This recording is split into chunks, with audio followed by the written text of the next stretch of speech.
I get this question all the time, where should I start when it comes to nutrition?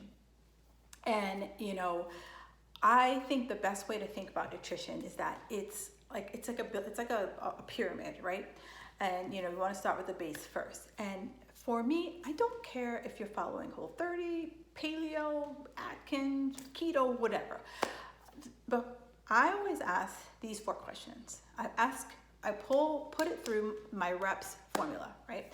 So whatever you choose, is it realistic for you in your life right now?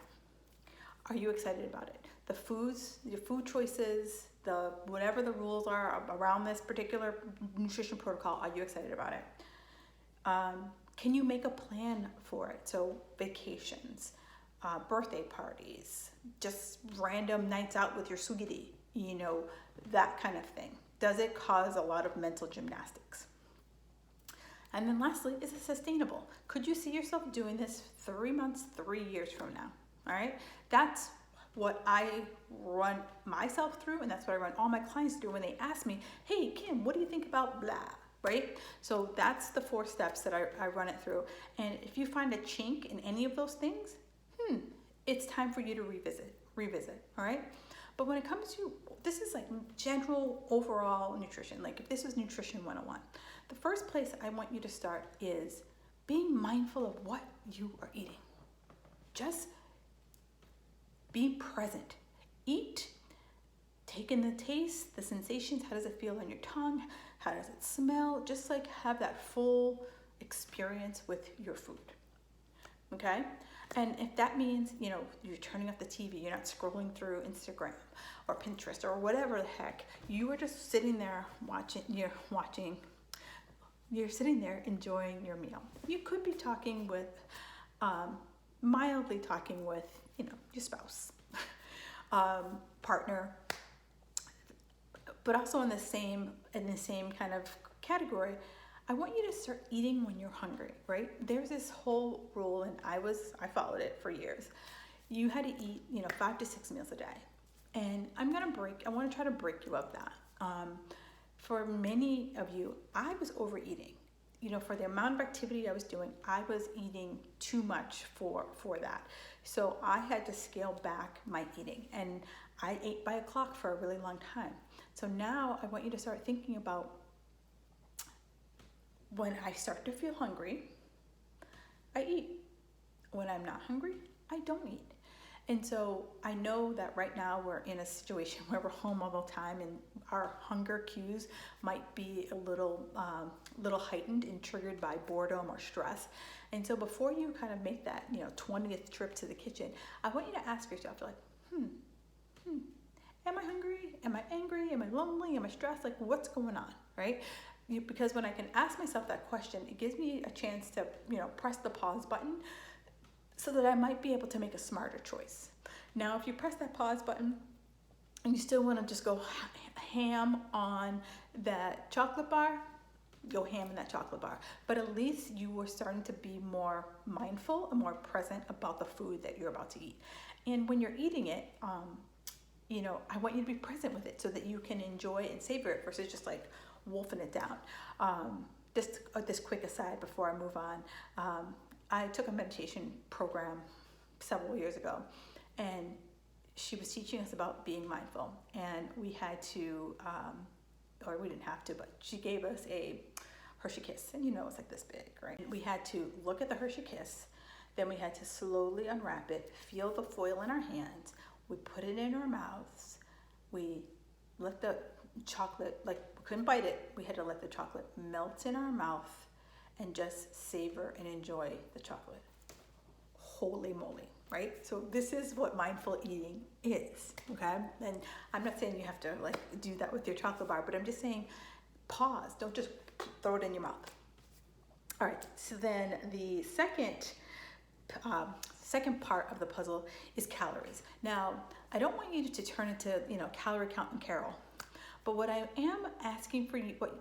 asking you to do is be mindful of your calories. I want you to think of calories like a bank account, okay? So if making this number up just because I can't do math in my head, if I was given 1,000 calories a day, all right, I could have ice cream or I could fill it up with, chicken or broccoli, right? Or quinoa, right?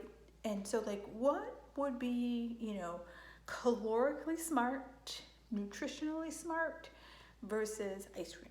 Now, I will tell you, some days ice cream is gonna win because that's just where you are. And other days, the healthy food's gonna win. But I want you to start thinking about every food I put in my mouth has a caloric impact on my body. And if I'm trying to lose weight, I want to make sure that I'm not going above my balance. I want to make sure I want to stay below my balance. If I'm trying to, gain weight or put on muscle, I can go above my balance.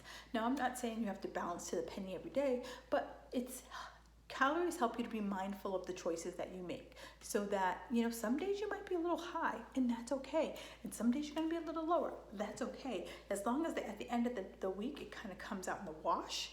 But I really want you to start thinking about, once you get more mindful about your food, you start eating based on your hunger. Now we can start talking about the calories, right? So it's like we're baby stepping.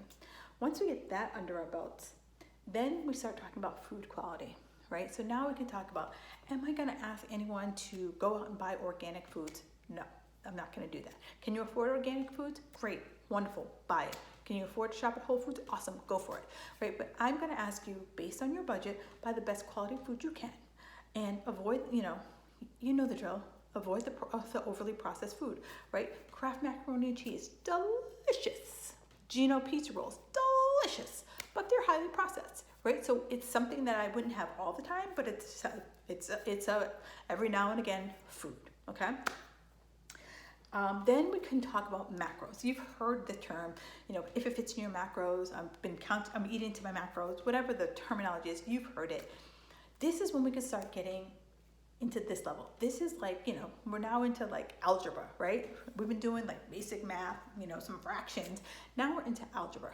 And so, we can start calculating the macros, we can start eating to our macros and really focusing on, for those of you, a quick side, macros are proteins, carbs, and fats, and you're tracking that, okay? And on any, within MyFitnessPal or any of those, popular tracking apps, you'll be able to find all this information. The other thing is, on the back of any food is the food labels, and you'll see the proteins, the carbs, and the fat. Okay, that is said. So that's advanced algebra, right? So now we can start talking about timing, right? And so one of the things I always, challenge my clients on, they want to, major in the minors, and they want to immediately start talking about nutrient time. They want to immediately start about, supplements. Here's where I'm like, let's get the basics. Let's make sure our calorie count is under control. Let's make sure we're eating when we're hungry. Let's make sure our macros are on point. Then we could talk about nutrient timing. Because if everything's out of whack and I'm eating like crap, but I'm like, but I have to eat within my protein window or I'm gonna die, it doesn't really matter. So let's just also talk about that. So many of you might have heard about this protein window that you have to eat within 30 minutes of a workout. Well, research has found, which is the blessing and curse of nutrition, is that we found that we can open it up. The window can open up to about 1 to 2 hours post-workout. Now, when I say post-workout, I'm not talking you want to go walk your dog. You did a Zumba class. I'm talking about you lifted some heavy shit. That's what I'm talking about when this window from between 1 to 2 hours. All right, so then we talk about at the very tip of the iceberg, if you will, is supplements. Now, if you are trying to get more protein in, which I recommend every woman over 40, they should be getting 20 to 30 grams of protein every single meal. If you can't get in more protein, if you're like, protein, and you want to have a protein shake, rock on with your bets up. I'm totally down with you having a protein shake. But what I'm talking about in supplements is like BCAAs, pre-workout, post-workout, blah, blah, blah, blah, blah. If you're not doing all the other things, you have expensive pee, okay? That's like bottom line. So I really, I want you to save your money, focus on everything else I've talked to you about. Then we can talk about the supplementation, because it's like as you kind of molding your physique, molding your body, you want to have the best building blocks on the planet. It's kind of like, if we were building a house and I'm like, oh man, those shingles are going to be the bomb.com, but your foundation looks like ass. Who cares about the shingles? Who cares if they're artisanal shingles made by, blind monks in Italy, right? You want to have the strongest foundation possible. All right, so let me know how this is landing with you. Let me know what other thoughts or questions that you might have, because this is my jam. I love answering these kind of questions. So do me a favor, leave me a comment below, or reach out to me on the DMs. You can find me on Instagram. It's Kim Jefferson Coach. All right, have an awesome day, and I'll talk to you guys next week.